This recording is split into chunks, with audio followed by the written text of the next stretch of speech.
Finley blinked and sat up. His eyes adjusted to the overly bright, clinically sterile room he was in. Swinging his legs off the table, letting them dangle slightly, Finley felt a rumble in his stomach. He craved a cheeseburger. Time to explore. He found himself wandering through metallic hallways with odd squat proportions. He had no clue where he was. Worse, there was no way of knowing how to find the nearest burger. Peering into rooms as he passed by, he searched. Then he spotted it. His stellar snack pod was atop a shelf. Finding what resembled a cross between a step stool and a chair, Finley began pushing it to reach his food. The screech was louder than he would have preferred. Standing on his tiptoes, he was just barely able to tilt the box closer, attempting to grasp the handle. Suddenly, a group of gibbering, purple furry octopuses in ornate orange armor rushed into the doorway. Seeing Finley, they tried to lift him up, chittering in an incomprehensible yet somehow scolding manner. Finley wanted his burger. He punched the nearest alien where he thought its nose should be. Its entire skull caved, and it collapsed to the floor in a heap of limbs. The chittering became fearful. Finley quickly grabbed the box, jumped down, and fled. The aliens tried to pursue, but their legs kept tangling with each other. One of them attempted to trip him. He leaped over it, nearly hitting his head on the ceiling. Running the way he came, Finley tried to recall if there was anything else he should have had with him. Lost in these thoughts, he absent-mindedly took a wrong turn into a room with nothing more than a glowing white circle on the ground. He then promptly fell in. Nora looked around frantically. "Johnny!" she called out. Her brother Max placed a hand on her shoulder. "What are you on about?" he smirked, amused. "He's literally sitting right there in the middle of the park." Finley contentedly munched on his burger. Nora was perplexed. "But he got here by himself? So independent." Max's grin widened. "He's 5, Tal. He's a big kid now. You've got to get used to him starting to do things by himself." Max took his nephew's hand and began guiding him towards their vehicle. The sun was starting to set. High above, the orange glow of the sun reflected off of the round silhouette of a squat, chromed vessel, fleeing the world of this formidable species, and particularly their chief warrior Finley, as rapidly as it could. The Vextari craft cut through the atmosphere on the Blopple homeworld, swiftly coming to a hover and landing on a sandy shore on one of the numerous small tropical isles that were the only land on this planet. Scoutmaster Zix Knott walked along the beach, checking the datapad on his purple, furry tentacle to see how the intern was faring. The outlook was not good. Regardless of species, one does not survive partial collapse of the cranial cavity. The sounds of splashing drew the Scoutmaster's attention to the water's edge, where his contact, Commander Murind, emerged from the waves. He appeared like an enormous slimy mass, 1.5x the height of Zix Knott. Shapeless and such a dark purple, he looked nearly black, even in the bright sunlight and excessively hot air of his home planet. Neither of them enjoyed being here. Zix Knott was too thickly furred for this heat, and the Blopples dwelled in the briny oceans and could not risk dehydration. This was why Earth was ideal for both their colonization efforts. "One of my crew was gravely injured in our attempts to do your dirty work," Zix Knott began. He tapped the datapad until a blue hologram started projecting, showing a kitchen. Neither could conceal their revulsion at the primitive natives' habit of using dishes. The horror, Zix Knott continued, zooming in on the sink. Murind remained motionless. His skin rippled, shifting to a deep red in a wave from front to back, indicating anger. "They insult us. Unknowingly? True. But our honor has been affronted. We shall erase them from their world and claim it for ourselves. Lights know we would care for it far better than they do." Zix Knott performed the Vextari equivalent of a grimace. "I must caution you, Commander. The individual who harmed our crewmen was a youth, barely beyond their larval phase. These beings are powerful." Murind examined the vitals of the injured Vextari and rippled once more, turning black. Determination. "You are physically delicate. You acknowledged this when you suggested this alliance, when we agreed you would take the land for yourselves and leave us the sea we require, granting us 70% of the planet in exchange for our aid. Do not concern yourself with their supposed physical might. Our warriors will handle that." From the water emerged several other special operations. Blopple, each carrying a coral case containing a coral powder with a structure akin to diamond. Emptying it onto the sand, the soldiers touched the pile and absorbed it evenly into their bodies. Before Zixnot's very eyes, aided by the armor, the soldiers transformed their shape into tall monolithic sponges, bleached white at the top, gradually becoming yellow 2/3 of the way down. They faced Zixnot in a semicircle somewhat reminiscent of Stonehenge. Before both parties returned to their vessels and set course for Earth, Scoutmaster Zixnot executed one of the few combat maneuvers he was capable of. He used his tentacle as a lash and struck the commander's armored form. A resounding clang echoed through the soldier's body and reverberated through the air. There was no chance the primitives could withstand this. Blopple didn't need to utilize spaceships. The only Blopple that breached the atmosphere were armored commandos. They were more inconspicuous that way. Several silent forms glided past the stars, each aware that they would disperse and carry out this mission properly. And lastly, folks, remember to gaze upwards tonight. The Orionid meteor shower reaches its peak, and with clear skies predicted for much of the nation, it should offer some awe-inspiring views. This has been NBC Nightly. The first one dropped from the group's geosynchronous holding position when a former fragment of Halley's comet large enough to conceal him passed by. Carefully matching trajectories precisely, the flaming piece of space debris masked his re-entry from any ground-based detectors. Once certain he would survive re-entry unnoticed, he lost consciousness from the strain, unaware when he crashed hard into the ocean. The others abandoned him when a harsh screeching and grinding was heard in their earpieces. By the time the battered, scarred, empty rectangular armor casing finally surfaced, the others were far too busy to concern themselves with it. One by one they re-entered, using the meteor shower as camouflage. All but one were unsuccessful. One crashed into polar ice, too frozen to ever wake before starving and ironically dehydrating. One was struck by lightning and incinerated during descent. One didn't endure re-entry. One hit the water so forcefully, his impact split an illegal Japanese whaling ship in two. Their prime minister attributed it to typhoons. One impaled himself on a tree in the Indian jungle. The Indian Army swiftly located, examined, and shared details of the body with every world government they could contact. Naturally, it was kept under wraps. One was shot down by North Korea. In the West, the nuclear explosion was blamed on a malfunctioning rocket. Glorious Leader quietly requested more food from China. Only Commander Murand, the last to approach, safely touched down off the coast of LA. By then, the Orionids would not suffice. He waited and contacted Zixnot for some strategic information on the native popular culture. The sun gradually sank towards the water as Max guided Finley to the beach. Noticing a severely slanted umbrella, Max decided to take Finley to a flatter, less populated area. It was then that Finley pointed to the water's edge and asked Uncle Max why a giant kitchen sponge was slowly emerging from the ocean. The monolith advanced despite seemingly lacking any limbs. As it loomed over the beachgoers, staring at it in shock, it made a sound. People screamed and fled, drew their own pistols to no avail, or pulled out their phones, which was far more crucial. Murin turned towards Finley, recognizing him. Max realized it was about to move on his family, and roared his anger. Startled, Murin turned to see Max running up the slanted umbrella and jumping towards the sponge, tree branch in hand. The man grabbed the sponge and clung to its back, striking the armor ineffectively, with repeated clangs creating an odd rhythm. Murin flexed internal muscles frantically, bucking back and forth, trying to dislodge this unworthy primitive from his cutting-edge nano-armor. "Johnny!" Max shouted. "Move the umbrella!" Eyebrow raised, Finley slowly pulled the umbrella from the ground, leaving a smooth green hole behind it. His eyes widened. He recognized what that was from Uncle Max's books. He tossed the umbrella down and ran towards the car. Once Finley was at a safe distance, Max waited until the sponge flexed just right and pulled. It began toppling backwards, revealing the soft underbelly that it used to move as if it were a snail.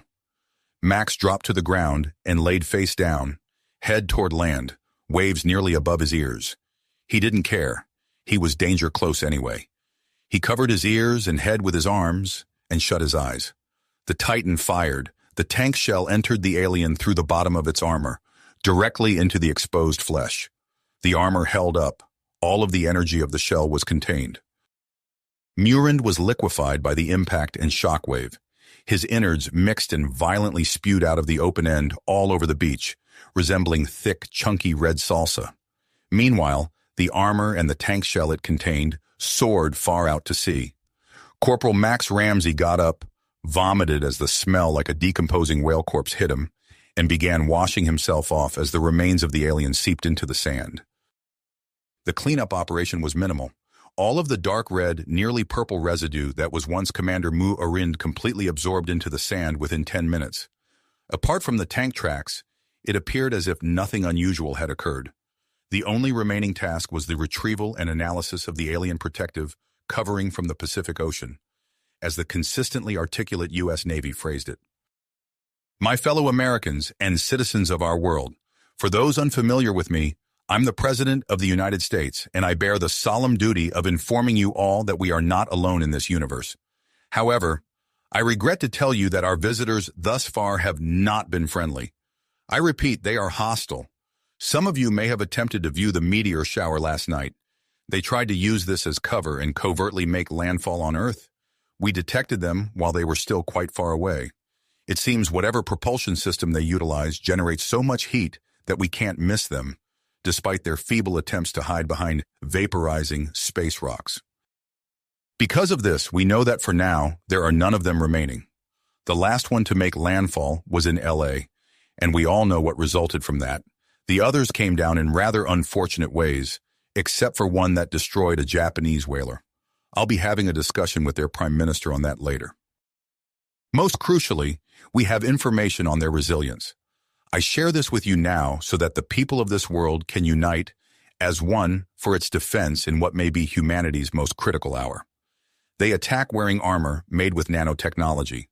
This armor is essentially indestructible to most anything the Indians have thrown at it. We have discovered ways it can be damaged. These include extreme pressure at a strength only achievable if an object is dropped from orbit with virtually no air resistance, technologically impossible levels of electricity, or nuclear blasts. Of course, none of these are methods the U.S. military may employ. Those conditions simply do not exist on the surface of this Earth. Nevertheless, we don't need to destroy the armor to defeat them. They move like snails and snakes do, in a slithering fashion. As such, the underside of their armor is exposed. They are not protected between their feet and the ground. This literal weakness in their armor was exploited not only by the LA tank crew led by Sergeant Ramsey, but also, it appears, by an unknown large species of giant squid in the Pacific Ocean.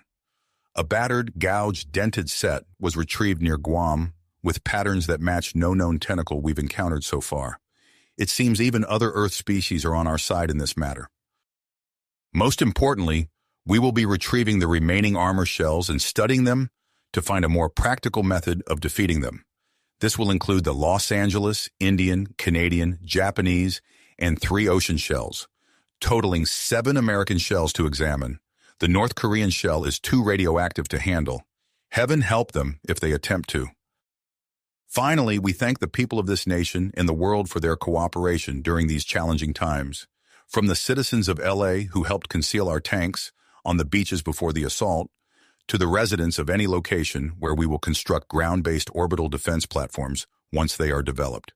We will create new satellites and spacecraft for our defense, with assistance from numerous countries worldwide, and Russia has already agreed to help us launch everything. My fellow Americans and citizens of the world, united we stand against the alien threat.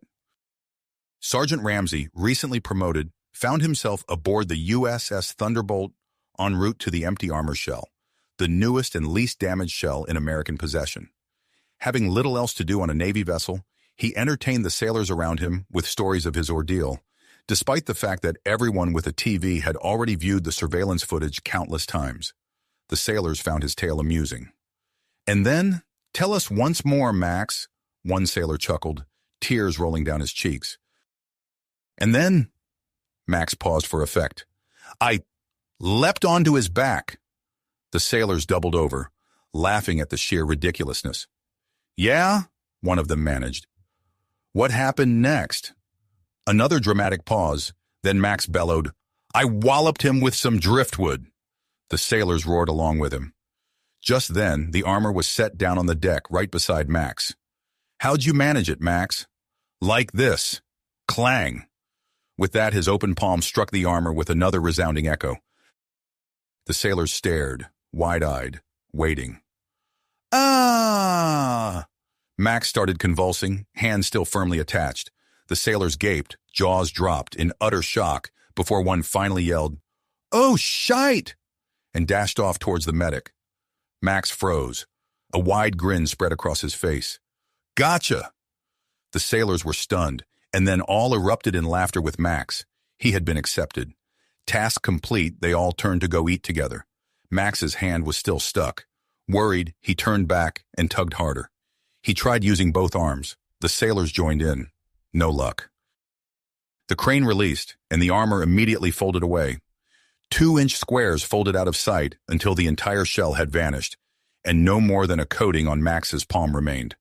The armor then began unfolding around him, conforming to his body. "Oh God, get it off. Get it off of me. Get it the fuck off, guys." Gunshots did nothing to slow it down. The armor completely enveloped him.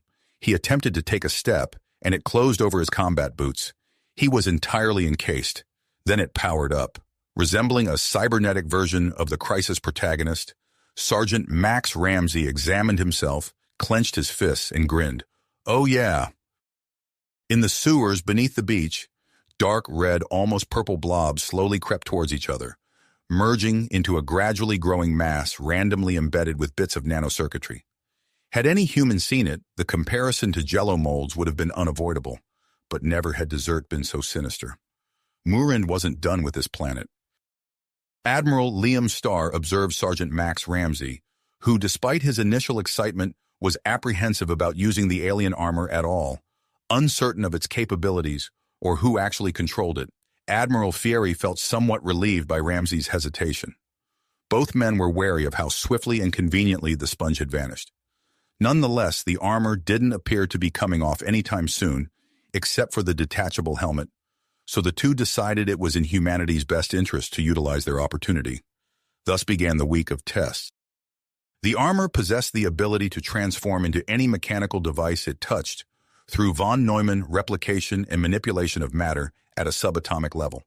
It rearranged neutrons, protons, and electrons wherever needed to construct whatever it or its wearer required. As long as it had matter to use as raw material, the suit was indestructible, with self-repair being the simplest of its tasks. Naturally, the military wanted to push this further, so they provided it with some blueprints. Sure enough, the world had its first pair of jet boots. After some practice, they didn't even need those anymore. The armor built whatever Max envisioned, using whatever methods were practical and safe for the intended purpose. This meant no side effects like radiation would occur unless Max specifically requested a nuke or something similar.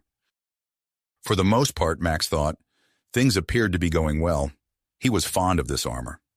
"Thanks," a voice said in his head. "Sir?" Max inquired. Admiral Fieri looked at him. "Why did you just thank me, sir?" "I didn't say anything just now," the Admiral replied, suspicious. "He sure didn't," the voice continued. Max's eyes widened. "Sir, the armor is thinking at me," he whispered. For the first time in his life, he felt intensely claustrophobic. Suddenly, unnaturally, he felt himself calming down, but it felt forced. Now, don't panic. If I was going to harm you, I would have done it by now. Can you at least speak through speakers or something? Please get out of my head." Max was uncharacteristically polite. This entity had unimaginable power over him. "Right, my apologies." The Admiral now appeared stunned. "I find you likable. You're considerably more intelligent than they were. It seems you'll treat me much better too, as long as we collaborate. Oh, where are my manners? I'm ARMOR, which stands for Stealth Unconventional Gear, Adaptable Replicator. Those folks weren't great with names either, but I think I'm quite impressive." Max was perplexed. "What's your age?" "Developmentally, in terms of your species, I'm about equivalent to a youngling with a lifespan of 8 of your planet's orbits. The two men couldn't conceal their displeasure. Then Sugar informed them all about his previous owner and his intentions, and the two men were so upset, one might have considered them salty. It took several long nights slithering through the waste of the primitives, but Murin finally reached a spot suitable to initiate his improvised backup plan. His comrades were all deceased, their armor taken, including his own, but he wasn't concerned. The primitives weren't a threat. Yes, their military was more advanced than he'd anticipated, but they still relied on fossil fuels and ballistics. Repulsive. He emerged from their sewer systems, certain that his surface was completely clean. Nothing he didn't want remained on or in him. It was a pitch-black night, the new moon concealed behind thick cloud cover. Confident that no native life form was observing, he oozed his way up a drain pipe to a roof, then into the air vents. After some maneuvering, he finally dropped into the aisles of a Cosmo, long closed for the night and empty of any intruders. His embedded nanotech had already deactivated the security cameras and put them on a loop. He explored, following the scent of sweetness, until he found an aisle filled with nothing but overly dense carbohydrates. Finding a suitable bag, he separated off a chunk of his body and allowed it to enter the bag, and then divided it further, coating and matching in color each piece of candy corn in the bag. He then transmitted his consciousness back to the remainder of his body and spread that amongst some semi-sweet chocolate chips. He proceeded until every part of his body was distributed evenly, imperceptibly, across various pieces of candy. He chose randomly to maintain his consciousness in one of the candy corn sacks, but with some effort was able to keep sensory input from all of himself. It was October 28th. Nora and Finley Ramsey were bickering in the entryway. "But Mom, I want to eat some now."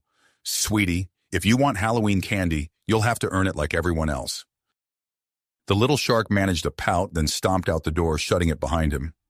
Nora sneaked a candy corn into her mouth. The doorbell chimed immediately. "Trick or treat?"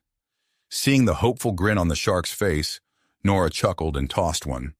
Finley deftly caught it, then waved goodbye and began his rounds. Max Ramsey soared on patrol miles above the U.S. Admiral Feary radioed him. "Sarge, Sugar, come down here. We've got some civilians behaving oddly." The pair touched down in Sunhaven only to see kids shuffling around in costumes as usual. "Sir, I don't understand." A Frankenstein, which had previously been slightly stooped like every other kid he could see, suddenly stood bolt upright. "Get out of my suit!" Max shouted and retreated, recognizing the clear threat yet not wanting to harm the child. Sugar blanched. She recognized that voice. "Murand, no! I won't let you have this planet."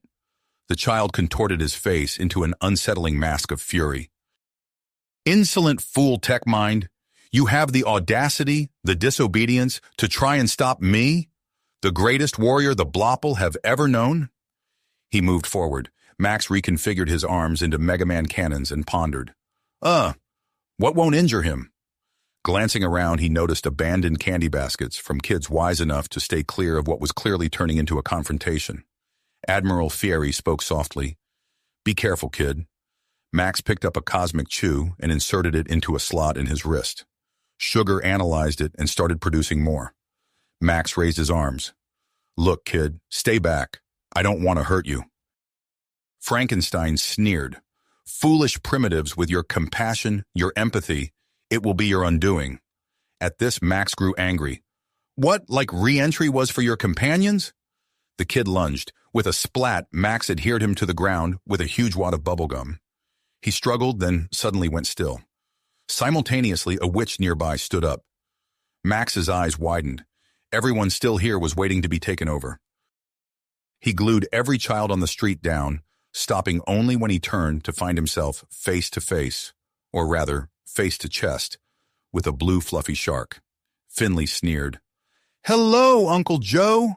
Sergeant Ramsey panicked and punched him squarely in the sternum. Finley's body soared through the air, hitting a wall, chest caved in ironically.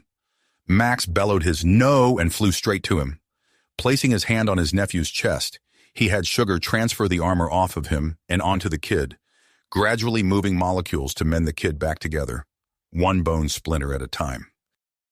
As soon as the armor touched skin, a purple blob of jelly emerged from his mouth and slithered towards similar examples from other now conscious and very frightened kids.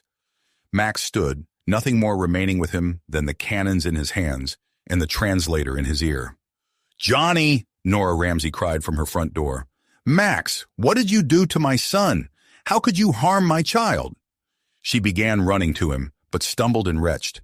Murand attempted to take control, his voice breaking through. "How do you resist me? Why won't you be controlled?" "Fuck you," Nora gasped between heaves. "You hurt my son." She promptly vomited the last of the purple blobs into the street, where it finally joined the rest. Meanwhile, she cradled and comforted her healing boy, who was far more interested in watching his badass uncle. Murand sighed. "Zixnot, I'm going to need." He hated to admit it. "Your assistance." The faceless blob somehow conveyed a cringe. The chrome saucer was there in seconds. Zixnot, the only Vextari who wanted to proceed with this plan, was the only one on board. He stood by his ally. Max rolled his eyes. "Oh, for crying out loud! You took the kid's food and then trapped him in a damn spaceship. What did you expect him to do, Sing?" He then squeezed the triggers. High-pressure mayonnaise forced the two aliens to their knees. "Mayo? Where the hell?" Finley approached Murand, who was immobilized. He had fetched bread and a knife from his kitchen, spread some, and promptly took a bite. It was the alien's turn to retch. This quickly dissolved the mayonnaise. "Damn," Max thought. He asked Finley to go and get some jambalaya, which he swiftly loaded into his cannons while the losers cleaned off. "You like this planet enough to want it yourself? Let's see how you like rice." Uncooked grains flew at the aliens like machine gun bullets, cutting up purple fur, tearing tentacles, bouncing off orange armor, and lodging itself in purple goop. "I wanted 710 of this planet, but if this rice is grown as food here, I don't even want 210 of it. Take it all, Zixnot." Max chuckled. "Yeah? You like rice that much? Orange juice makes it twice as good." Having loaded a half-gallon into each arm, he let loose. The mild citric acid dissolved straight through the armor, fur, goop, everything, turning Murand into a small smoking pile of circuits and exposing the fluorescent orange blood of Zixnot for all to see. The screams of the aliens would be seared thoroughly into memory before they perished.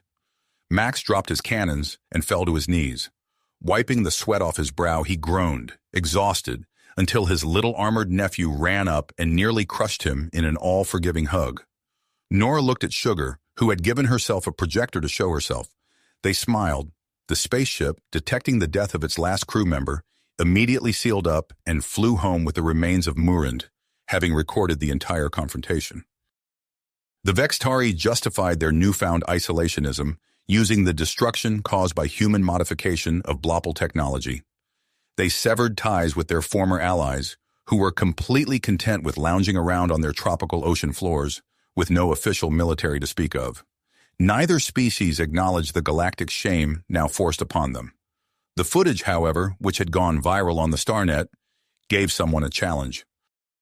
It was a bright and sunny November 3rd in downtown LA as Finley got off the school bus in front of Madame Confectionery. They were about to get a tour, which went normally until they got to the vats of liquid chocolate. Finley Ramsey raised his hand. "How do you keep the aliens out?" The tour guide blushed. On the newly renamed Titan Beach, tourists heard a strange whistling that kept growing louder.